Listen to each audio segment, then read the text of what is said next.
Thank you. Thank you madam, and thank you for that wonderful inspiring story. दोस्तों नमस्कार, मैं doctor Shyam गोलो फिर से एक बार आपका इस ट्रेनिंग सेशन में स्वागत करता हूं। मैं आशा करता हूं कि आप सभी लोग स्वस्थ हैं और आप अपने साथ अपने परिवार का, यानी घर का परिवार और एमसीएल परिवार दोनों का ख्याल रख रहे हैं। मैं ये भी उम्मीद करता हूं कि आप सभी लोग 1 घंटा बहुत अच्छी एक्सरसाइज कर रहे हो, अपने हार्ट अपने लंग को मजबूत कर रहे हो और अपनी इम्यूनिटी को बढ़ा रहे हो। तो चलिए शुरुआत करते हैं आज के इस सेशन के साथ। दोस्तों, रोटी, कपड़ा और मकान किसी भी व्यक्ति की, किसी भी इंसान की ये मूलभूत ऐसी जरूरत है। इनफैक्ट कभी कभी पूरी जिंदगी बीत जाती है हमारी इनको कमाने के लिए, इन बेसिक जरूरतों को पाने के लिए। और इसी संकल्पना पे आधारित 1974 की एक ब्लॉकबस्टर मूवी भी आई थी जिसका नाम ही था रोटी, कपड़ा और मकान, जिसमें मनोज कुमार, अमिताभ बच्चन, शशि कपूर, जीनत अमान, मौसमी चटर्जी जैसे उस टाइम के जो सबसे मशहूर ऐसे कलाकार थे, सभी ने काम किया था। और बहुत ही जरूरी है कि रोटी, कपड़ा और मकान इंसान को पूरी जिंदगी कई तरह के काम करने के लिए लगाती है। आज हमारे इस ग्रह पर, इस दुनिया में लगभग 800 करोड़ से भी ज्यादा लोग रहते हैं और हर व्यक्ति की जरूरत है कंपलसरी, इसके बिना वो रह ही नहीं सकता। और यही कारण है कि ये तीनों चीजें, रोटी, कपड़ा और मकान, ये दुनिया के सबसे बड़े ऐसे इकोनॉमिक सेक्टर्स हैं। रोटी की बात करें, फूड सेक्टर की बात करें, तो दुनिया का सबसे बड़ा सेक्टर अगर कोई है तो वो फूड सेक्टर है। एग्रीकल्चर, खेती से लेके खाने तक ये बहुत बड़ा sector, energy, oil and gas, इससे बहुत बड़ा ये सेक्टर। और दूसरा है कपड़ा, वस्त्र, वस्त्र उद्योग, ये भी दुनिया का बहुत बड़ा सेक्टर है और आज हम इसी सेक्टर की बात करेंगे। दोस्तों, हमने जो उद्देश्य रखा है अपने देश के लिए कि हमें अपने देश को दुनिया की सबसे बड़ी अर्थव्यवस्था बनानी। हमारे देश में रहने वाले लाख करोड़ों लोग, हमारे युवा, हमारे किसान, इन सभी को एक बेहतर जिंदगी, उनकी सामाजिक और आर्थिक परिस्थिति बेहतर करनी है। और ये जो लक्ष्य हमने रखा है, इसके लिए, इस लक्ष्य के लिए सिर्फ एक ही सेक्टर, ये एक टेक्सटाइल सेक्टर, एक वस्त्र उद्योग एक बहुत बड़ा बदलाव ला सकता है। यानी एक सिंगल सेक्टर के ऊपर अगर हम काम करें तो भी ये मुमकिन है, पॉसिबल है। इनफैक्ट हमारा देश जो इतिहास में 95% ऑफ द टाइम दुनिया की सबसे बड़ी जो इकोनॉमी था, उसका बहुत इंपॉर्टेंट कंट्रीब्यूशन श्रेय जाता है इस वस्त्र उद्योग को। इनफैक्ट बहुत समय तक भारत पूरी दुनिया के लिए वस्त्र बनाता था, वस्त्र के बारे में भारत की मोनोपोली थी। और कई समय तक भारत ने ये वस्त्र तैयार करके, अलग अलग तरह के वस्त्र तैयार करके पूरी दुनिया को इसको दिया है, बेचा है, इंटरनेशनल ट्रेड किया है, जिसकी वजह से भारत इकोनॉमी में हमेशा सर्वश्रेष्ठ रहा है। आज भी हम इस एमसीएल परिवार में सभी उद्योजक मिलके, आज हमारा एक मिशन है। हमारा मिशन है कि हमें इस दुनिया को फिर से सस्टेनेबिलिटी या शाश्वत विकास की ओर लेके जाना है, सस्टेनेबिलिटी की राह पर लेके जाना है। और इस मिशन को लेके जो हम काम कर रहे हैं, तो हमारे लोगों के प्रति, हमारे इस समाज के प्रति, हमारे इस देश के प्रति हमारे 5 उद्देश्य है, जिस 5 उद्देश्य को हम 5E करके भी कहते हैं। पहला ई क्या? तो एनवायरमेंटल कंजर्वेशन, पर्यावरण संवर्धन, ये हमारा पहला ई है। दूसरा ई क्या? 100% एम्प्लॉयमेंट, हर हाथ को काम मिलना चाहिए, हमारा दूसरा ई है। तीसरा ई है 100% एम्पावरमेंट, यानी सक्षमीकरण, हमारे किसानों का, महिला बचत गठन, इनका जो खुद बिजनेस करने की कोशिश कर रहे हैं। चौथा ई इकोनॉमिक डेवलपमेंट, हर एक परिवार जो हमारे देश में, हमारे भारत में रहता है, उसको एक सम्मानजनक, एक रिस्पेक्टेबल इनकम मिलना चाहिए, यह है हमारा चौथा ई। और पांचवा ई है एनर्जी सुपर पावर, हमें अपने देश को दुनिया का सबसे बड़ा एनर्जी मैन्युफैक्चरर, एनर्जी एक्सपोर्टर, ऐसा देश बनाना है। तो अभी ये जो 5E, ये जो 5 उद्देश्य हमारे अपने देश के लिए, हमारे लोगों के लिए है। दोस्तों, इसमें जो हमारे सामाजिक उद्देश्य है, यानी हर हाथ को काम मिलना चाहिए, 100% एम्प्लॉयमेंट होनी चाहिए, 100% रोजगार होना चाहिए। दूसरा 100% सक्षमीकरण, हमारे महिला बचत गट और किसानों को होना चाहिए। और तीसरा, हर परिवार को एक सम्मानजनक इनकम मिलना चाहिए। ये तीनों जो हमारे सामाजिक उद्देश्य हैं, तीनों सामाजिक उद्देश्य सिर्फ एक चीज के ऊपर काम करने से पूरे हो सकते हैं, और उस चीज का नाम है टेक्सटाइल इंडस्ट्री, उस चीज का नाम है वस्त्र उद्योग। सिर्फ एक इस सेक्टर में हम सब मिलकर काम करें तो हमारे ये तीनों सामाजिक उद्देश्य और आर्थिक उद्देश्य ऑफ कोर्स ये पूरे हो सकते हैं। आज की तारीख में भी अगर आप देखोगे तो हमारे देश में सबसे ज्यादा एम्प्लॉयमेंट, सबसे ज्यादा रोजगार खेती के बाद अगर कोई सेक्टर देता है तो वो टेक्सटाइल यानी वस्त्र उद्योग है। लगभग 4.5 करोड़ लोग डायरेक्टली इसमें काम करते हैं और लगभग 6 करोड़ लोग, 6 करोड़ परिवार इसके ऊपर इनडायरेक्टली डिपेंडेंट है, इनको रोजगार मिलता है। इसके अलावा हमारा जो एक्सपोर्ट है, भारत का जितना भी एक्सपोर्ट होता है, ये 8% एक्सपोर्ट ये टेक्सटाइल का यानी वस्त्र उद्योग का है। अभी ये जो वस्त्र बनते हैं, ये वस्त्र बनने के लिए जो धागे, जो तंतु आते हैं, ये 2 प्रकार के होते हैं। एक तो वो तंतु, वो धागे जो हमें प्रकृति से प्राप्त होते हैं, जिन्हें हम नेचुरल फाइबर्स कहते हैं। ये प्रकृति में वनस्पति, प्राणी, इनसे हमें मिलते हैं। और दूसरे ऐसे फाइबर है, तंतु है, धागे है, जो हमें केमिकल से, पेट्रोकेमिकल से मिलते हैं। यानी किससे मिलते हैं? तो क्रूड ऑयल से मिलते हैं। तो ऐसे हम इस टेक्सटाइल इंडस्ट्री को 2 कैटेगरी में इसको डिवाइड कर सकते हैं। एक तो नेचुरल फाइबर बेस्ड कैटेगरी और दूसरा सिंथेटिक फाइबर बेस्ड कैटेगरी। और आज की तारीख में दुनिया में सबसे ज्यादा वस्त्रों का निर्माण, सबसे ज्यादा वस्त्रों का बिजनेस जो हो रहा है, वो मैक्सिमम हो रहा है ये सिंथेटिक फाइबर से। ये पेट्रोकेमिकल, ये क्रूड ऑयल से जो फाइबर्स तैयार होते हैं, ये टेरिकॉट, पॉलिएस्टर, ये सब जो है, इससे बने हुए जो वस्त्र है वो ज्यादा से ज्यादा बेचे जाते हैं। इनफैक्ट लगभग 65 से लेकर 70% जो बिजनेस है वो इन फाइबर से होता है, और बचा हुआ 30 से 35% जो बिजनेस है वो होता है नेचुरल फाइबर से। लेकिन दोस्तों, ये जो ज्यादा से ज्यादा बिजनेस आज वस्त्र उद्योग में हो रहा है, ये जो सिंथेटिक फाइबर, ये जो पेट्रोकेमिकल के फाइबर का जो बिजनेस हो रहा है, ये नॉन सस्टेनेबल है। एक बार ये वस्त्र, ये कपड़े पहनने के बाद, इस्तेमाल करने के बाद जब हम इनको फेंक देते हैं, तो ये इसका विघटन नहीं होता, इसका डिग्रेडेशन नहीं होता। नॉर्मली हमारी इस पर्यावरण में माने जो व्यवस्था करके रखी है, बहुत सारी सूक्ष्म जीव है जो हर एक ऑर्गेनिक चीज को, उसका विघटन करके उसको रिसाइकल करते हैं, वैसे इसके साथ नहीं होता। आपने देखा होगा कि हमारे शहरों में जो कचरा निकलता है, बहुत सारे कपड़े होते हैं उसमें। बेड के कपड़े हो सकते हैं, डेकोर के कपड़े हो सकते हैं, पहनने वाले कपड़े हो सकते हैं, और ये कपड़े वैसे ही कचरे का हिस्सा हो जाते हैं और इनका विघटन सालों सालों वैसे ही रहते हैं। आज के तारीख में समुद्र में सबसे ज्यादा पोल्यूशन इस प्लास्टिक के साथ साथ कपड़ों का भी है। पानी खराब करते हैं, जमीन खराब करते हैं, अगर इनको जलाओ तो हवा भी खराब करते हैं।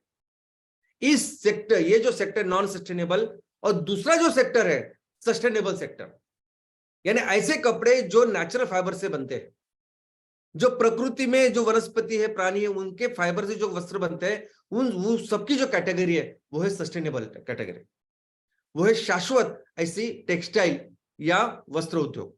और आज हम जो बात करेंगे सिर्फ इसी उद्योग की करेंगे। इनफैक्ट एमसीएल में जो हमारा मिशन है कि हमें सस्टेनेबिलिटी की राह पर इस इकोनॉमी को लेके जाना है, तो हमारा एक कंपलसरी काम है कि हम भी इस सेक्टर में काम करें।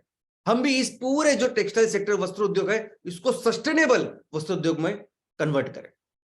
और दोस्तों, जब भी सस्टेनेबल वस्त्र उद्योग की बात आती है, जब इको फ्रेंडली वस्त्र उद्योग की बात आती है, वस्त्र की बात आती है, तो पूरे दुनिया में किसका इस्तेमाल होता है? तो 81% इस्तेमाल होता है कॉटन का। यानी एक तो सिंथेटिक कैटेगरी उसको छोड़ ही देते हैं, जो इको फ्रेंडली कैटेगरी, जो सस्टेनेबल कैटेगरी, इसमें जो भी वस्त्र बनते हैं 81% वस्त्र बनते हैं कॉटन से। उसके बाद 7.8 टू लगभग 8% कपड़े बनते हैं, वस्त्र बनते हैं वो जूट से। और आपको सुन के बहुत खुशी होगी कि सबसे ज्यादा कॉटन, सबसे ज्यादा कपास और सबसे ज्यादा जूट बनाने वाला अगर कोई देश है पूरी दुनिया में तो वो अपना भारत है। यहां तक कि सिल्क की जहां बात आती है, रेशम की बात आती है, तो रेशम में भी हम दूसरे स्थान पे हैं। इस टेक्सटाइल इंडस्ट्री की अगर आप इतिहास देखोगे तो दोस्तों, पूरे मानव जाति के इस संस्कृति के इतिहास में सबसे पहले वस्त्रोद्योग को विकसित करने वाला देश अगर कोई है तो वो भारत है। हमारी सबसे प्राचीन जो संस्कृति के अवशेष हड़प्पा, मोहनजोदड़ो में पाए गए थे, जो हमारी सबसे पुरानी ऐसी संस्कृति हम कहते हैं, सिविलाइजेशन कहते हैं, वहां भी वस्त्र पाए गए। और जो बताते हैं, जो ये साबित करती है कि उस टाइम में भी वस्त्र एक बहुत ही एस्टेब्लिश ऐसा बिजनेस था। बहुत अच्छी तरह के वस्त्र लोग उस टाइम भी पहनते थे। इनफैक्ट इजिप्ट के जो पिरामिड है, इस पिरामिड में भारत ने बनाए हुए जो वस्त्र है वो उसके टुकड़े पाए गए। ये जो सिल्क रूट था, ये सिल्क रोड था जो पूरी दुनिया में, एंशिएंट प्राचीन दुनिया में ये सब चल रहा था, और जिसमें ईस्ट कंट्री, पूर्व देश, ये पश्चिमी देशों के साथ जो बिजनेस कर रहे थे इस रूट के जरिए, ये रूट से सबसे ज्यादा बिजनेस अगर उस टाइम किसी ने किया होगा तो वो भारत था। और किस चीज का सबसे ज्यादा बिजनेस किया, तो वो भी वस्त्र का था। दोस्तों, मुगल एम्पायर जो भारत में था वो उस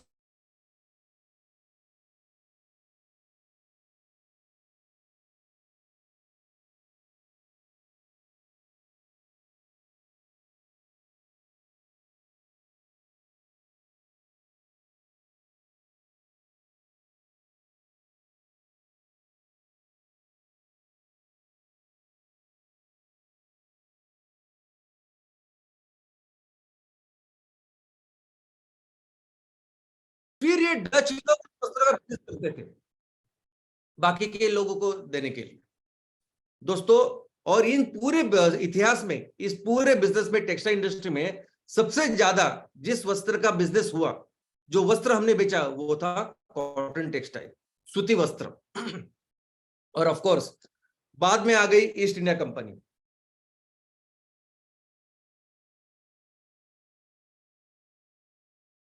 दोस्तों, क्या आपको पता है कि ईस्ट इंडिया कंपनी की स्थापना क्यों हुई? ईस्ट इंडिया कंपनी की स्थापना 1600 में हुई। ईस्ट इंडिया कंपनी की स्थापना इसीलिए हुई क्योंकि ब्रिटेन में रहने वाले जो मर्चेंट थे, वो जो व्यापारी थे, उनको भारत के साथ वस्त्र उद्योग का बिजनेस करना था। उस टाइम पे जब 1600 तक बहुत सारे जो मसाले के जो बीज है वो बाकी कई सारे लोग लेके गए, और बाकी उन्होंने उस बीज के मसालों की खेती अफ्रीका के या बाकी के किसी एशियन देशों में चालू की थी। लेकिन वस्त्र उद्योग एक ऐसा उद्योग था जो बहुत बड़े स्केल पे भारत कर रहा था, और अंग्रेजों को भी चाहिए था कि इस उद्योग में, इस बिजनेस में हमें भी कुछ फायदा मिले। इसलिए उन सभी जो मर्चेंट थे वो एक हो गए। उन्होंने उनकी जो ब्रिटेन की रानी थी एलिजाबेथ वन, उनसे वो चार्टर परमिशन ली कि हम जाके हम इस ब्रिटेन को रिप्रेजेंट करेंगे, हमारी कंपनी, और भारत के साथ सिर्फ और सिर्फ ये कॉटन, ये टेक्सटाइल बिजनेस करने के लिए उन्होंने एक कंपनी बनाई और उन्होंने बिजनेस चालू कर दिया। लेकिन दोस्तों, जैसे ही इनके हाथ में सत्ता आई, जैसे ही उन्होंने यहाँ के एडमिनिस्ट्रेशन और पॉलिटिकल का कंट्रोल लिया, फिर उन्होंने पूरा फोकस, पूरा ध्यान इस टेक्सटाइल इंडस्ट्री पे ही लगाया। हमारे यहाँ हमेशा जो खेती होती थी वो एक सेल्फ सस्टेनेबल थी, वो जो भी जरूरत चाहिए था उस तरह के वो सर्वसमावेशी कैसी खेती थी। अंग्रेजों ने किसानों को जबरदस्ती उन्होंने कॉटन के ऊपर ढकेला, उन्होंने अपने लिए स्पेशल ऐसे कॉटन के बेल्ट बनाए, तो फिर वो महाराष्ट्र, गुजरात, राजस्थान ऐसी जगह पे, ताकि ज्यादा से ज्यादा इस कॉटन का उपयोग करके वो वस्त्र उद्योग में ज्यादा से ज्यादा बिजनेस करें। पहले तो उन्होंने कोशिश की कि पूरे जो कॉटन ले, रॉ मटेरियल ले, और वहां मैनचेस्टर में वहां जाके फैक्ट्री में माल तैयार करे और पूरी दुनिया में बेचा, और उन्होंने बेचा भी। और उसके बाद उन्होंने ये फैक्ट्री यही बनाई, कई सारी फैक्ट्रियों का निर्माण उन्होंने किया भारत में। और ब्रिटेन एकमात्र ऐसे देश, आई मीन आप क्या सोच सकते हैं ऐसा देश कि जिस देश में 1 हेक्टेयर में भी रॉ मटेरियल तैयार नहीं होता है, कॉटन तैयार नहीं होता हो, लेकिन वो देश दुनिया में सबसे ज्यादा वस्त्र उद्योग का बिजनेस कर रहा है, सबसे ज्यादा टेक्सटाइल में बिजनेस कर रहा है, ज्यादा से ज्यादा पैसा कमा रहा है। और जहां 1% कॉटन तैयार नहीं होता, कौन कर रहा था ये? तो भारत। भारत में ये सब तैयार करके ज्यादा से ज्यादा कॉटन कपड़े तैयार करके पूरी दुनिया को बेचा इन लोगों ने। तो जब जब तक ये ब्रिटिश राज था, तो सबसे ज्यादा पैसा उन्होंने तो लूट मारी तो की, लेकिन सबसे ज्यादा पैसा उन्होंने बिजनेस करके कमाया, और उस बिजनेस का नाम था टेक्सटाइल इंडस्ट्री। इनफैक्ट ये जो मुंबई शहर, ये जो बसा, मुंबई शहर तो पहले ही 7 आइलैंड थे, बेट थे छोटे छोटे, उसको उन्होंने क्लोज करके एक शहर बनाया, वो बेड बनाया। और उस टाइम की जो भी मिलें थी कपड़े तैयार करने की, 80% से ज्यादा मिल सिर्फ अकेले मुंबई में थी। और इस मुंबई को, इस जो कपड़ा मैन्युफैक्चरिंग करने वाले जगह को बाकी के कॉटन टेक्सटाइल के साथ मिलने के लिए, आई मीन कनेक्ट करने के लिए उन्होंने रेलवे का भी निर्माण किया। इसलिए आप देखोगे तो भारत में पहली जो रेलवे की शुरुआत हुई मुंबई में हुई। इसका कारण ही था कि उनको वस्त्र उद्योग ज्यादा से ज्यादा करना था, जो उन्होंने किया। उनकी इसी वजह से मुंबई, बॉम्बे उस टाइम की भारत की आर्थिक राजधानी बनी। सिर्फ इतना ही नहीं, लेकिन अंग्रेज चले जाने के बाद, आजादी के बाद भी और आज तक ये मुंबई भारत की आर्थिक राजधानी है, और उसका एक ही कारण है, और वो है वस्त्र उद्योग। और लेकिन इन सारे समय में, यानी हमारा जो इतिहास है, अंग्रेजों के पहले जो हम इतनी बड़ी इकोनॉमी कर रहे थे, जब अंग्रेज भी अपना बिजनेस कर रहे थे, पैसा कमा रहे थे, और आज तक इस पूरे कालखंड में एक बहुत इंपॉर्टेंट चीज मैं आपको बताना चाहता हूं कि हमारा देश इतना डेवलप्ड देश है, हमारी संस्कृति इतनी ज्यादा डेवलप्ड है कि हमारे देश में हर राज्य में, हर कोने में इस वस्त्र उद्योग को लेके एक अपनी संस्कृति है, वस्त्र को लेके एक अपनी पहचान है, एक अपना फ्लेवर है। तो आप देखोगे कि भारत के हर जगह में एक अलग अलग वस्त्र की पहचान होती है, और उस वस्त्र में काम करने वाले बहुत सारे कारागिर, और ये सुपर स्पेशलाइजेशन में हमेशा कहता हूं कि ये बहुत ज्यादा डेवलपमेंट दिखाते हैं। तो ये डेवलपमेंट का प्रतीक, ये पहचान आज भी भारत में हर जगह है। आज अगर टेक्सटाइल इंडस्ट्री देखेंगे पूरी दुनिया में आज वस्त्र उद्योग लगभग 1700 बिलियन डॉलर का है, यानी ऑलमोस्ट 140 लाख करोड़ का ये माल आज तैयार हो रहा है और बेच रहा है, वस्त्र सिर्फ। और बहुत जल्दी ये बिजनेस जो है ये 2 ट्रिलियन यानी 165 लाख करोड़ इतने का साल का होगा। और इसमें कौन ज्यादा बिजनेस कर रहा है आज की तारीख में पूरी दुनिया में? तो नंबर 1 पे है चीन। चीन ऑलमोस्ट 29% बिजनेस कपड़ों में कर रहा है, वस्त्रोद्योग में कर रहा है। और दूसरे स्थान पे, इनफैक्ट कलेक्टिवली वो चीन से भी ज्यादा है। दूसरे स्थान पे अगर कोई है, या पहले स्थान पे बोल सकते हैं, तो वो कोई है तो यूरोपियन यूनियन। यूरोप में जो छोटे छोटे देश है ना, छोटे छोटे देश मिलके, इनफैक्ट वेस्टर्न सिर्फ यूरोपियन देश, वो छोटे छोटे देश, वो पूरी दुनिया में वस्त्रोद्योग का ऑलमोस्ट 1/3 32% से भी ज्यादा बिजनेस आज की तारीख में कंट्रोल कर रहे हैं। वो देश कंट्रोल कर रहे हैं जिनके पास रॉ मटेरियल का कोई कुछ भी चारा नहीं है, आई मीन कोई सोर्स नहीं है। और भारत जो दुनिया में सबसे ज्यादा वस्त्रोद्योग कर रहा था, आज उसका जो कंट्रीब्यूशन है, उसका शेयर जो है सिर्फ 4% है। दोस्तों अगर आप देखोगे तो पूरी दुनिया में किस तरह के वस्त्रों का ज्यादा बिजनेस होता है, कौन से वो प्रोडक्ट है जो सबसे ज्यादा बेचे जाते हैं, तो ऑलमोस्ट 70 से 75% इन वस्त्रों में बेचा जाते हैं कपड़े, पहने के कपड़े, फैशन पूरी दुनिया में। और बाद में फिर टेक्निकल हाउस होल्ड वो सब होता है। अभी ये जो प्रोडक्ट है जो सबसे ज्यादा बेचा जाता है, तो कौन बेच रहा है ये? तो आज भी अगर आप भारत के किसी भी स्टोर में, किसी भी मॉल में, कहीं भी चले जाइए, ये जो कपड़े हम पहनते हैं, आज भारत की आबादी इतनी है, 142 करोड़ है आज। इतने सारे लोगों को जो वस्त्र लगते हैं, ये जो कपड़ा लगता है, ये जो प्रोडक्ट लगते हैं, कौन बेच रहा है? तो ये सभी वो यूरोपियन कंपनी बेच रही है। आज आप देखोगे तो हमारे लोगों को इतनी सारी जीन्स लगती है, लेकिन जीन्स में एक ब्रांड नहीं है। ये जीन्स में भी अगर आप देखोगे तो आपको लेवाइज, पेपे, रैंगलर, इस तरह की कंपनी है, एक भी इंडियन कंपनी नहीं जो एक्चुअली सिर्फ जीन्स बेच रही हो। अंडरवेयर की भी बात करें तो आज जॉकिन दुनिया के भारत के नंबर 1 कंपनी बन गई। कपड़ों की अगर बात करें तो कपड़ों में भी एरो, जारा, एमएनएस, ऐसी सब कंपनी है। ये सब उस वेस्ट यूरोप में छोटे छोटे देशों से आते हैं। ये देश आज की तारीख में सबसे ज्यादा बिजनेस हमारे देश में कर रहे हैं। ये सेम वैसे ही काम कर रहे हैं जैसे अंग्रेज लोग उस टाइम में कर रहे थे। इनके पास कुछ खुद का रॉ मटेरियल है नहीं, ये अपने यहां आते हैं, अपना रॉ मटेरियल तैयार करते हैं, हमारे लोगों से वस्त्र तैयार करते हैं, हमारे लोगों से उनके प्रोडक्ट तैयार करते हैं, और उसी प्रोडक्ट को अपने कंपनी का थप्पा लगा के पूरी दुनिया में अपने लोगों को यही बेचते हैं।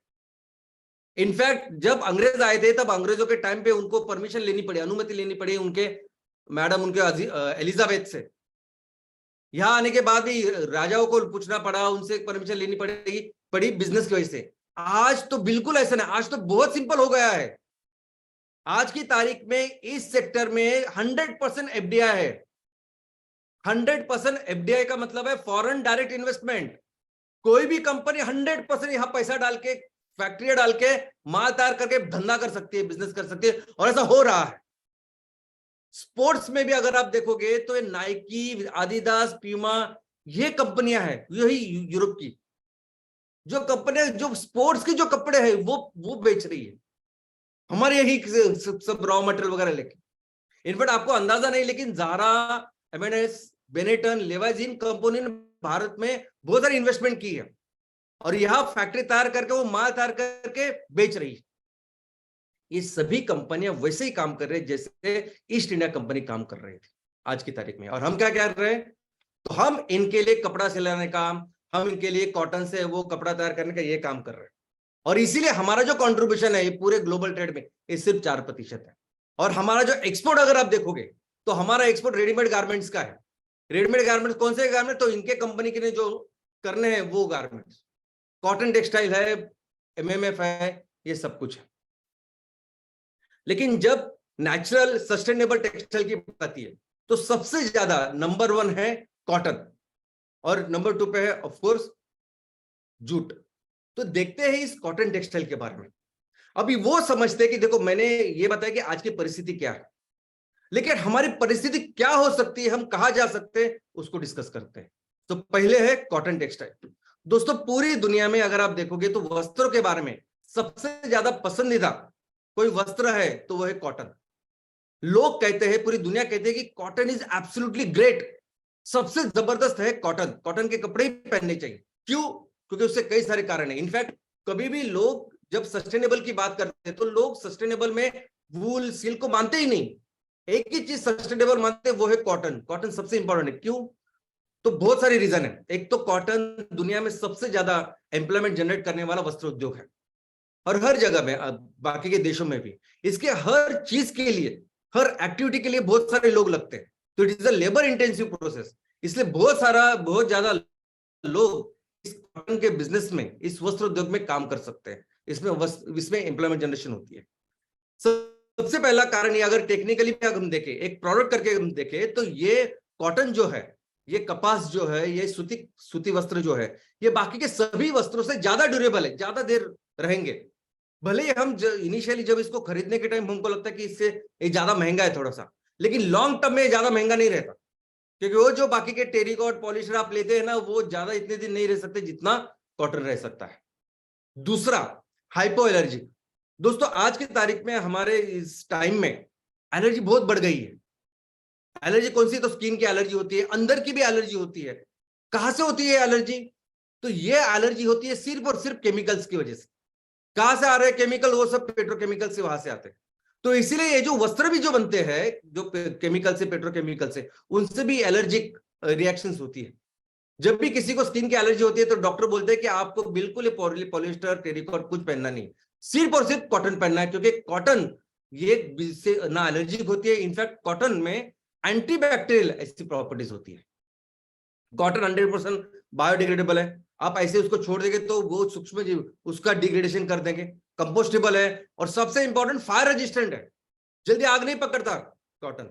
जब हम डॉक्टर है, डॉक्टर के अगर पर्सपेक्टिव से आप देखें तो ऐसे पेशेंट जो जले हुए हैं, अगर उस पेशेंट ने कॉटन का कपड़ा पहना है तो कम जलता है, लेकिन ऐसे टाइम पे अगर वो उस पेशेंट ने कोई टेरिकॉट, पॉलिस्टर का कुछ कपड़ा पहना है तो उसको बहुत ज्यादा वो बर्न होता है। और उसका कारण है कि ये सभी जो वस्त्र है वो बहुत जलते हैं, लेकिन कॉटन फायर रेजिस्टेंट है। इसके अलावा of course cotton eco friendly है। आज की तारीख में एक बहुत बड़ा, जैसे मैडम ने कहा कि वो सेना है, ऐसे बहुत सारे लोग हैं जो इसके खिलाफ काम कर रहे हैं, क्योंकि ये जो सिंथेटिक फाइबर है, ये बाकी के सब वस्त्र है, ये आज बहुत बड़े लेवल पे समुद्र को गंदा कर रहे हैं, पानी को गंदा कर रहे हैं। तो उन सबका कहना है कि ये सब वस्त्रों को छोड़िए, आप सिर्फ और सिर्फ कॉटन के वस्त्र अपनाइए। कॉटन मॉइस्चर कंट्रोल करता है, जो बाकी कोई भी वस्त्र इतना नहीं करता जितना मॉइस्चर करता है, कॉटन करता है। दूसरा, सबसे कंफर्टेबल अगर कपड़ा कोई है तो वो कॉटन है। ना इससे आपको खुजली आएगी, ना इसके इरिटेशन होगा, ना ये चिपकता है। अगर गर्मी भी होती है, अगर पसीना भी आता है तो भी ये बदन को नहीं चिपकता जैसे बाकी के टेरिकॉट, पॉलिस्टर वो चिपकते हैं। ये ब्रीदेबल है, यहाँ से हवा आती जाती रहती है और यही कारण है कि इसकी बदबू नहीं आती। यानी आप कितनी भी मेहनत करें, ये करें तो उतनी बदबू नहीं आएगी जितनी बाकी के वस्त्रों के साथ वो आती है। और कॉटन का ऐसा है कि वर्सेटिलिटी है। कॉटन इतने सारे जगह में इस्तेमाल होता है कि आप आपको अंदाजा नहीं, बहुत सारी इंडस्ट्रीज में। इनफैक्ट मेडिकल फैसिलिटी, मेडिकल में, हॉस्पिटल में अगर आप देखोगे तो अगर वस्त्र जहां है, कॉटन के अलावा आपको कोई वस्त्र नहीं दिखेगा, चाहे वो बेड पे हो, चाहे वो हॉस्पिटल में हो, चाहे वो डॉक्टर जो लोग कपड़े पहनते हैं, वो सब कुछ 100% कॉटन होता है। ऐसे ही कई सारी इंडस्ट्रीज में कॉटन का बहुत बड़ा एप्लीकेशन है। और ऐसा कॉटन जिसको दुनिया पसंद करती है, ऐसा कॉटन की जो लोग पूरी दुनिया को कहते हैं कि अगर सस्टेनेबल वस्त्र यानी क्या, तो वो सूती वस्त्र, कपास से तैयार होने वाला वस्त्र। और इस कपास की सबसे ज्यादा ये कपास अगर किसी देश में आज तैयार हो रहा है तो वो भारत। दोस्तों, पूरी दुनिया में जितनी भी जमीन है, जितनी भी खेती इस कपास के लिए होती है, 36% वो भारत में है। आप सोच सकते हैं, अगर हम इस कपास के ऊपर काम करें, फोकस करें, तो क्या कर सकते हैं। एक तरफ हमारे किसान है जो अभी उनको पैसा नहीं मिल रहा है उतना जितना मिलना चाहिए इस कपास के लिए, उसके लिए वो आंदोलन करना पड़ता है, उन्हें रोकना पड़ता है कि मुझे कब पैसे मिलेंगे। और दूसरी तरफ हम देख सकते हैं कि इस कॉटन के वस्त्रों को पूरी दुनिया में आज जरूरत है, डिमांड है। और ऐसे कई सारे वस्त्र है कि जो सिर्फ भारत बना सकते हैं। इसे एक बहुत अच्छा एग्जांपल मैं आपको देना चाहता हूं, और वो एग्जांपल ये है। दोस्तों, ये जो डेवलप्ड देश है, यूरोपियन, अमेरिका, ये जो बाकी के देश है ना, ये समशीतोष्ण यानी बहुत ठंडीले ऐसे प्रदेश में रहते हैं, वहां ठंड ज्यादा होती है। और जब वो सोते हैं तब जो अंग में वो जो पहनते हैं, आई मीन बदन पे लेते हैं, उसे वो क्विल्ट ऐसा कहते हैं, जो केमिकल सिंथेटिक फाइबर्स का बनता है। अभी पिछले 2 साल से अमेजॉन हमारे देश के जो देसी क्विल्ट, हमें मराठी में उसे गोधड़ी कहते हैं, 100% प्योर कॉटन से बनी हुई गोधड़ी, अभी हर राज्य में, हर लोकल लैंग्वेज में आप अलग अलग भाषा से उसे पहचानते हैं। हमने बचपन से, हम सभी ने इसका इस्तेमाल कर रहे हैं, करते थे, अभी भी कर रहे हैं। ये गोधड़ी अमेजॉन ने ऑनलाइन रखी। ये गोधड़ी अमेजॉन ने जब ऑनलाइन लोगों को बेची, आप सिर्फ इसके बारे में, इस प्रोडक्ट के बारे में लोगों के रिएक्शन, फीडबैक देखिए। ये लोगों को इतनी पसंद आई, ये लोगों को इतनी अच्छी लगी कि लोग अब इससे प्यार करते हैं, पसंद ही नहीं, प्यार करने लगे। इनफैक्ट इतना अच्छा प्रोडक्ट है ये ना किसी फैक्ट्री में बनेगा, ना चाइना बनाएगा, ना अमेरिका बनाएगा, ये भारत के जो कारागिर है वो बनाते हैं। और ये इतना अच्छा बना है प्रोडक्ट, इतना ज्यादा मशहूर हुआ है कि इसीलिए अमेजॉन अभी नेक्स्ट ईयर में उसने 20 गुना ज्यादा बेचने का उसने टारगेट रखा आगे के 3 साल में। तो दोस्तों, हमारे पास ऐसे कई सारे प्रोडक्ट, और 100% कॉटन का बनता है, तो हमारे पास ऐसे कई सारे प्रोडक्ट बन सकते हैं, क्योंकि हमारे पास ये जो कारागिर है, ये कारागिर, आई मीन जो हैंडलूम है, जो डायरेक्ट इनडायरेक्ट 68 लाख लोग इस इंडस्ट्री में काम करते हैं, ये एक बहुत बड़ी ताकत है। आज इस हैंडलूम को लेके हम कहते हैं कि बहुत सारे इश्यूज है, प्रॉब्लम्स है, टेक्नोलॉजी नहीं है, मशीनरीज नहीं है, उनको वो सपोर्ट नहीं है जो चाहिए। मैं तो कहता हूं, मैं तो समझता हूं ये सब करने के बाद, ये पढ़ाई करने के बाद, कि ये सबसे बड़ी ताकत है। आने वाले दिनों में ये इतनी बड़ी बिजनेस की ताकत होने वाली है जो दुनिया में किसी के पास नहीं है। आप सोचिए कि एक गोधड़ी, एक जो प्रोडक्ट मैंने दिखाया, वो प्रोडक्ट ने कितना बड़ा बिजनेस किया अमेजॉन के लिए। अब सोचिए, हमारे अलग अलग जगह में, अलग अलग तहसीलों में, राज्यों में कई सारे ऐसे प्रोडक्ट हो सकते हैं कि जो बहुत बेहतर साबित होंगे लोगों के लिए। और हमेशा मैं एग्जांपल देता हूं योगा का। जब तक लोगों ने योगा किया नहीं, उसकी महती, उसका महत्व समझा नहीं लोगों को, और आज इतने सारे लोग योगा को अपनाते हैं। वैसे ही हो सकता है कि जब हमने हजारों सालों पहले जिन प्रोडक्ट को तैयार किया, वो प्रोडक्ट आने वाले दिनों में बहुत अच्छे प्रोडक्ट साबित हो सकते हैं, बहुत अच्छा बिजनेस किया जा सकता है। ये हमारे जो कारागिर है, ये हमारी बहुत बड़ी ताकत होने वाली है। आज हमारे यहाँ 31 लाख हाथ ये काम करने वाले कारागिर है। इस वस्त्र उद्योग को लेकर एक स्पेशल मंत्रालय हमारा, वस्त्र उद्योग मंत्रालय, उन्होंने 2020 में एक सेंसस किया था, और इसकी पूरी रिपोर्ट आपको ऑनलाइन मिलेगी, मंत्रालय की वेबसाइट पे भी मिलेगी और ऐसे भी मिलेगी। तो आप भी देखोगे, तो आप जिस जहां रह रहे हो, जिस तहसील में, आपको कई सारे ऐसे कारागिर, कई सारे प्रोडक्ट ऐसे आपको देखने को मिलेंगे। और मुझे लगता है कि आप देखिए ऐसे प्रोडक्ट को, और चलिए ऐसे प्रोडक्ट को लेके हम अपने इस प्रोडक्ट को लॉन्च करते हैं market proper with brand, MCL का ब्रांड देके, हम सस्टेनेबल प्रोडक्ट करके, हम एमसीएल इको फ्रेंडली प्रोडक्ट करके इसको लॉन्च करते हैं। आप जिस भी तहसील में अभी काम कर रहे हैं, हमारे सभी एमवीपी, सभी एमबीएस से मेरी विनती है कि आप ऐसे प्रोडक्ट के ऊपर काम करिए पूरी डिटेल, क्योंकि इसका टाइम लगेगा। आपको काम करने के लिए कितनी कैपेसिटी है, कितना प्रोडक्शन हम लोग कर सकते हैं, क्या क्या चीजें जो करनी है उसके लिए टाइम लगे तो आज से करिए। लेकिन ये सभी प्रोडक्ट हमारे यहाँ बहुत आने वाले दिनों में बहुत बड़ा रोजगार निर्मित हमारे लोगों के लिए करेंगे, बहुत अच्छा पैसा हमारे लोगों के परिवार के लिए देंगे, महिला बचत गट किसानों को देंगे। और अगर हमने नहीं किया तो अमेजन करेगा। अमेजन को पता चला ना कितना कितना बेच रहा है वो, कितना इंपॉर्टेंस है इस प्रोडक्ट का, और इसलिए उसने 20 गुना वो लक्ष्य रखा है। और मैंने जैसे कहा कि अभी तो बहुत सिंपल हुआ है, अभी तो बहुत सिंपल है। वो आएगा और बहुत सारे पैसा डालेगा और अपनी फैक्ट्री लगाएगा, और जिस फैक्ट्री में सब हम लोग ही काम करेंगे, हम काम करेंगे, किसान वो कॉन्ट्रैक्ट फार्मिंग जाएगा उनको देंगे, और फिर वैसे ही ईस्ट इंडिया कंपनी जैसे काम करेंगे, और हमें करने नहीं देना है। ये सभी बिजनेस जो भारत की क्षमता है, जो भारत का पोटेंशियल है, जो हमारे लोग कर सकते हैं, तो हमारे लोग अपने ही ब्रांड से बेचेंगे। और मैं आपको यकीन दिलाता हूं कि ये सभी बिजनेस हमें अपने कंपनी में ही करना है। आपकी कंपनी हमारे लोगों की कंपनी, और हमेशा हमारे लोगों की कंपनी ही ये रहेगी। दूसरी ऐसी इंडस्ट्री जूट इंडस्ट्री।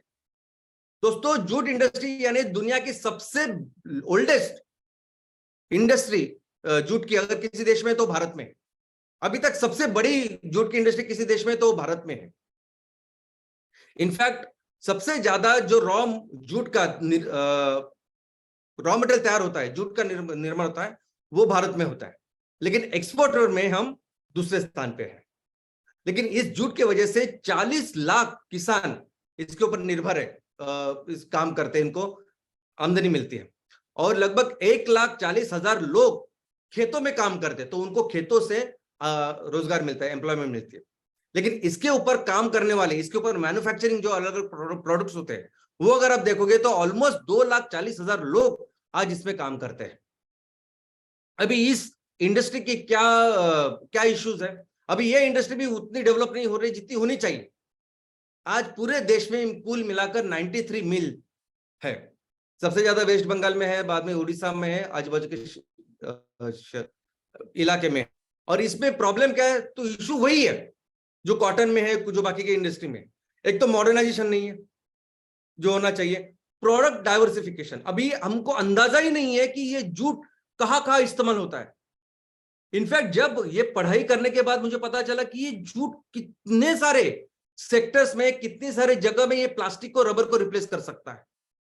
आज जो सस्टेनेबिलिटी चाहिए पूरी दुनिया को, प्लास्टिक को रिप्लेसमेंट चाहिए, रबर को रिप्लेसमेंट चाहिए, कितनी सारी जगह पे जूट काम कर सकता है। लेकिन आज हमारे जो टेक्नोलॉजी है वो आउटडेटेड है, टेक्नोलॉजी बेहतर चाहिए, प्रोडक्ट क्वालिटी रिलायबल नहीं है, कोई ब्रांड ही नहीं जो काम कर रहा है। अगर एमसीएल जैसा ब्रांड इसमें आएगा, एमसीएल जैसा कंपनी कोई काम करेगी, तो एक रिलायबिलिटी होती है, हाँ एमसीएल है तो क्वालिटी की गारंटी है। ऐसी कोई ब्रांड नहीं है, लैक नहीं है, सपोर्ट सिस्टम नहीं है। तो यही हमको करना है। और दोस्तों, मैं समझता हूं कि जूट पूरी दुनिया में 70%, जो भी पूरी दुनिया का जूट प्रोडक्शन है, 70% भारत बनाते हैं, हम बनाते हैं। और इस जूट को लेकर आपको अंदाजा ही नहीं है कितने सारे एमईपी, कितने सारे MCL sustainable product, MCL eco friendly product हम बना सकते हैं और पूरी दुनिया में बेच सकते हैं। इतनी जरूरत है इस जूट। अभी मैं आपको बोलता हूं इंडिया की पोजीशन, अभी देखिए, एक तरफ आप देखेंगे तो जूट का जो उत्पादन वो कम होता जा रहा है। पिछले साल की तुलना में इस साल में लगभग 3 लाख टन जूट कम हुआ है। लेकिन उसी पीरियड में पिछले साल से कंपैरिजन में इस साल में देखेंगे तो जूट एक्सपोर्ट करके जो पैसा मिला है वो 100 मिलियन से ज्यादा है। 100 मिलियन ऑलमोस्ट 820 करोड़ रुपए।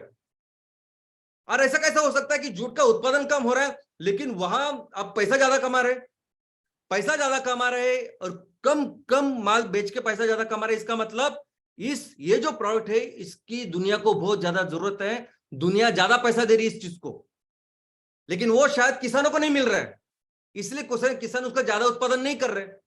शायद वो बीच वाले जो व्यापारी है, जो ट्रेडर है, उनको वो ज्यादा पैसा कमा रहे। हमें यही परिस्थिति तो बदलनी है। आज इस जूट को लेके अगर आप देखोगे तो इतने सारे प्रोडक्ट्स बन सकते हैं। हम जूट के बारे में जब भी सोचते हैं तो हमें सिर्फ वो थैली नजर आती है, लेकिन ऐसा नहीं है दोस्तों। Jute is a great product in coming days जो हम डेवलप कर सकते हैं। इनफैक्ट आज के तारीख में बहुत ज्यादा पैकेजिंग इंडस्ट्री बढ़ रही है, बहुत सारी चीजें हम ऑनलाइन ऑर्डर कर रहे हैं, और ऑनलाइन ऑर्डर करने की वजह से स्टोर के बजाय गोदाम बहुत ज्यादा बढ़ रहे हैं, गोदामों में माल जा रहे हैं। आप देखोगे कि आपके हर शहर के बाहर अभी गोदाम बढ़ रहे हैं। आप ऑनलाइन ऑर्डर करते हो तो वो चीज आपको घर आती है, और इसके लिए पैकेजिंग इंडस्ट्री बहुत ज्यादा इंपॉर्टेंट बन गई है। और इस पैकेजिंग को जो ऑप्शन है आज की तारीख में क्या इस्तेमाल करते हैं, रबर, प्लास्टिक, थर्माकोल, इस सबको रिप्लेस कर सकता है जूट। पूरी दुनिया में जूट बहुत ज्यादा एक आने वाला एक प्रॉमिसिंग प्रोडक्ट होने वाला है दोस्तों। इनफैक्ट मैं तो कहता हूं आने वाले दिनों में ये जूट गोल्डन फाइबर होने वाला है, और ये गोल्डन फाइबर ये सबसे बड़ा बिजनेस डेवलप करेगा एमसीएल। मेरी आपसे विनती है कि चलो इस पे काम करते हैं। जो भी लोग हमारे उड़ीसा में रहते हैं, आसाम में काम करते हैं, वो वेस्ट बंगाल में काम करते हैं, उनसे विनती करता हूं कि हमारे एक जो 93 फैक्ट्रीज है, चलिए एक फैक्ट्री से बात करते हैं और उसके साथ काम करने के लिए शुरुआत करते हैं। अगर मिली तो 100% फैक्ट्री लेते हैं, तो उनके साथ मिलकर काम करते हैं। कहीं ना कहीं तो डेमो प्रोसेस से शुरू करते हैं ना। अभी एमकोल अभी 15 प्रोजेक्ट हमने किए और 85-90 प्रोजेक्ट अभी आ रहे हैं। तो वैसे डेमो प्रोजेक्ट की शुरुआत जूट के प्रोजेक्ट के किसी एक कंपनी के साथ, फैक्ट्री के साथ इमीडिएटली करते हैं, और फिर उसमें कई सारे प्रोडक्ट, जैसे हमने केमकोल की शुरुआत की, बाद में अभी एमकोल एमसीएल कुकिंग सिस्टम हम लोग डेवलप कर रहे हैं, वैसे कई सारे प्रोडक्ट डेवलप कर सकते हैं। और दोस्तों पूरी दुनिया में एकदम मोनोपोली करने का ये अपॉर्चुनिटी है हमारे किसानों के लिए, हमारे लोगों के लिए, और मिलकर इसे करते हैं। आप सभी अभी इस जूट के प्रोडक्ट के ऊपर भी काम शुरुआत कीजिए। आगे है वूल इंडस्ट्री। दोस्तों वूल जो है उसका अगर स्टेटस आप देखोगे तो वूल जिससे बनता है वो भेड़, सबसे ज्यादा भेड़ जिसका पॉपुलेशन, उस पॉपुलेशन रहने वाले में भारत तीसरे स्थान पे है। सबसे ज्यादा तीसरे नंबर पे पॉपुलेशन हमारे पास है, लेकिन प्रोडक्शन अगर आप देखोगे तो उस वूल का प्रोडक्शन में हम 9वें स्थान पे है। तो वही जहां हर जगह जो हमारी प्रॉब्लम है कि पर एकड़ पर यूनिट जो उत्पादकता है वो यहां भी कम है, लेकिन ये भी बहुत ज्यादा एम्प्लॉयमेंट क्रिएट करता है। 12 लाख लोग ऑर्गेनाइज्ड वे में इसमें यहां काम करते हैं। 20 लाख लोग इसके जो रिलेटेड एसोसिएट सेक्टर है उसमें काम करते हैं। 3 लाख कारागिर तो सिर्फ कारपेट में कारपेट तैयार करने के लिए काम करते हैं। और हमारे यहाँ जो वूल बनता है वो वूल 3 टाइप का होता है। एक तो बनता है कारपेट का, जो 85% हम लोग बनाते हैं। दूसरा है कपड़ों का, एप्रल, जो सिर्फ 5% ही हमारे यहाँ बनता है, और 10% बनता है जो अलग अलग इंडस्ट्रीज में जाता है, जिसको कोर्स ऐसे ग्रेड का वूल कहते हैं। लेकिन हमारे ये जो कारपेट बनते हैं दोस्तों, ये कारपेट पूरी दुनिया में मशहूर है। ये सभी जो देश डेवलप्ड कंट्रीज है, यूरोप, अमेरिका, ये है, ये सभी वहां बहुत ठंडा प्रदेश है सब, और उनको जरूरत होती है इस कारपेट की। और जब कारपेट की बात आती है तो भारत के कारपेट सबसे ज्यादा मशहूर है।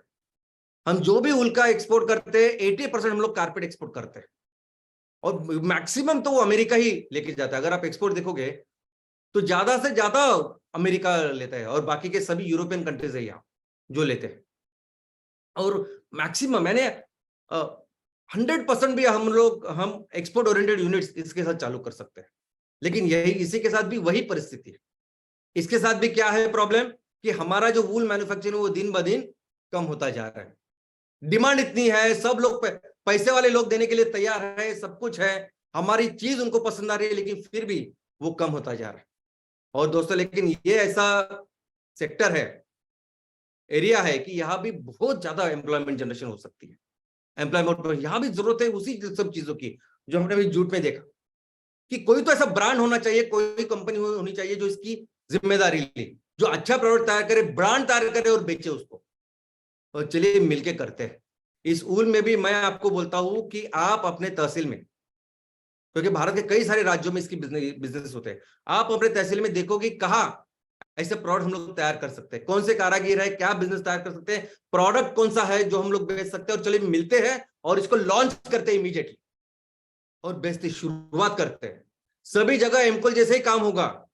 जो पोटेंशियल है ना उसके लिए पहले कुछ डेमो प्रोजेक्ट चालू करने पड़ेंगे। वूल की भी मैं बात कर रहा हूं तो 5-10 उसके कुछ प्रोडक्ट पहले उसको प्रॉपरली मार्केट में लॉन्च करना पड़ेगा, और धीरे धीरे उसका पोटेंशियल बढ़ाना पड़ेगा। लेकिन आज इमीडिएटली करना पड़ेगा। आगे सिल्क इंडस्ट्री। सिल्क के बारे में अगर आप देखोगे तो सिल्क में हमारा नाम तो पूरी दुनिया में और हमेशा ही रहा है। हमारे प्राचीन टाइम से लेकर अभी तक अगर आप देखोगे तो सिल्क इंडस्ट्री में हमेशा हमारा नाम है, एक one of the oldest industry. आज भी अगर आप देखोगे तो दुनिया में जितना भी सिल्क बनता है तो हम दूसरे पायदान पे है। नंबर 1 सबसे ज्यादा सिल्क बनाता है चीन, हम दूसरे स्थान पे है।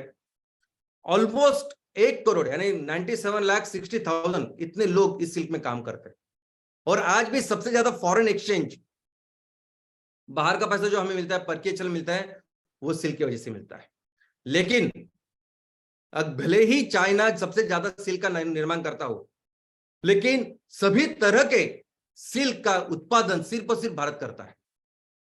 ये सिल्क के जो रेशम के कीड़े होते हैं वो 4 अलग अलग उसको उनकी टाइप है, मलबेरी, इरी, टसर, मुगा। ये 4 ही अलग अलग तरह के इनका उत्पादन, इनका पशुपालन करके का जो रेशम का उत्पादन है, ये करने वाला भारत एकमेव देश है कि तरह के सिल्क का उत्पादन होता है। और आप देखोगे कि भारत के ऑलमोस्ट हर राज्य में सिल्क का बिजनेस होता है, सिल्क के कारागिर है जो काम करते हैं। सबसे ज्यादा कंट्रीब्यूशन इसमें कर्नाटक का है। कर्नाटक में ऑलरेडी 32% से भी ज्यादा सिल्क सिर्फ अकेले कर्नाटक में बनता है, लेकिन ऑलमोस्ट सभी राज्यों में इसके कारागिर है। लेकिन यहां भी अगर आप देखोगे कि हम भले ही उत्पादन में दूसरे पायदान पे हो, लेकिन सबसे ज्यादा एरिया हमारे पास है, चीन से भी ज्यादा। 52,360 गांव है जो सिल्क का उत्पादन करते हैं। ये एरिया इतना ज्यादा एरिया उनका भी नहीं है। यहां भी वही प्रॉब्लम है कि पर यूनिट जो उत्पादकता होनी चाहिए वो हमारी कम है बाकी के देशों के मुकाबले। लेकिन इसको अगर इंडस्ट्री की तरह हम लोग सपोर्ट करें तो एक बहुत अच्छा, इसका भी प्रोडक्शन हम बढ़ा सकते हैं और नॉर्मल जो ग्लोबल एवरेज है और उससे बेहतर किया गया तो हम लोग चीन से भी आगे जा सकते हैं। और ये भी एक ऐसा एक जगह है, एक ऐसा बिजनेस है कि इसको बहुत सारी एक्सपोर्ट पोटेंशियल है। 30 देश है कि जहां हमारा सिल्क एक्सपोर्ट होता है और रेडी है, लेकिन इसका भी ट्रेंड थोड़ा थोड़ा कम ज्यादा है। भारत एकमेव ऐसा देश है कि जिसके पास ऐसे सिल्क के प्रोडक्ट है जो दुनिया में किसी के पास नहीं है। ये भी एक ऐसी चीज है कि जो हम लोग बहुत फास्ट इसको इनकैश कर सकते हैं, बिजनेस कर सकते हैं, बहुत ज्यादा एम्प्लॉयमेंट जनरेट कर सकते हैं। और वो क्या है कि भारत में सिल्क के जो प्रोडक्ट है उसके 26 अलग अलग कैटेगरीज है। तो जो हमने कॉटन में देखा वही सिल्क के साथ भी हो सकता है।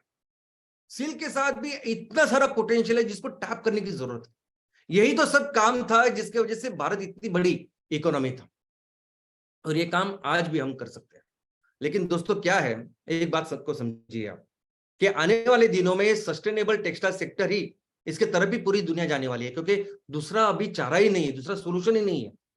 जिस तरह से दुनिया अभी विनाश की तरफ जा रही है, जिस तरह पे ये ग्लोबल वार्मिंग और पूरी एनवायरनमेंट संकट में है, सभी देश धीरे धीरे करके अब ये सिंथेटिक फाइबर छोड़ के उनको जाना पड़ेगा इस सस्टेनेबल फाइबर्स के ऊपर, कॉटन के ऊपर, जूट के ऊपर। और जब इनको इस सेक्टर में बिजनेस करना है तो उसका सिर्फ एक ही डेस्टिनेशन है, एक ही देश है जो सबसे ज्यादा रॉ मटेरियल तैयार करता है, वो है भारत देश।